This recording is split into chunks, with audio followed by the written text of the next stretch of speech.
मजदुरको जिन्दगी चियाबारीभित्र त्यसरी नै चियाबारी बोल्छ।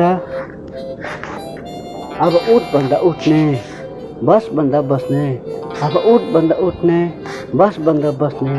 सायद हामी पिन्जराका सुगा झैँ रट्याएर राखेको हो कि, सायद हामी पिन्जराका सुगा झैँ रट्याएर राखेको हो कि। दुःख कष्ट भुली भविष्य सम्झी चियाबारी स्याहार्दैछौ, दुःख कष्ट भुली भविष्य सम्झी चियाबारी स्याहार्दैछौ। कुदेको छौ आखिरी श्वाससम्म। अब कहिले बिसाउने घाँटीमा भात बोकेर, अब कहिले बिसाउने घाँटीमा भात बोकेर। ड्युटी ढिलो भयो भने चियापत्ती टिप्नु छ जहिले पनि आफतुरी। सुन्नेन कहिले पनि चियापत्तीको आम्दानी भयो भनेर, सुन्नेन कहिले पनि चियापत्तीको आम्दानी भयो भनेर। ड्युटी ढिलो भयो चियापत्ती टिप्नु छ जहिले पनि आफतुरी। सुन्नेन कहिले पनि चियापत्तीमा आम्दानी भयो भने।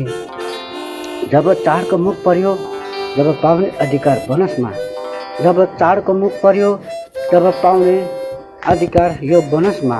राजनीतिक किन के को मार्केटिङ, राजनीतिक किन के को मार्केटिङ, किन ल्याएको व्यर्थको झ्याउला र झमेला ती लुच्चाहरूले।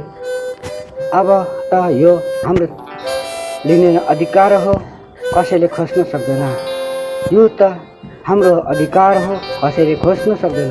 बल्ल पाउने बोनस पनि आधा, बल्ल पाउने बोनस पनि आधा।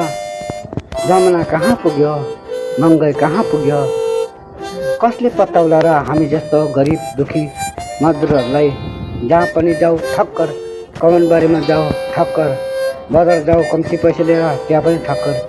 त्यस्तै रहेछ हाम्रो चियाबारीका मजदुरको जिन्दगानी, यस्तै नै रहेछ हाम्रो मजदुरका जिन्दगानी।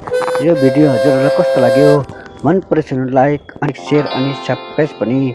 हजुरहरूले यो मेरो भिडियोलाई पनि सपोर्ट गर्नुहुन्छ भन्ने म ठुलो आशा राखेको छु। धन्यवाद।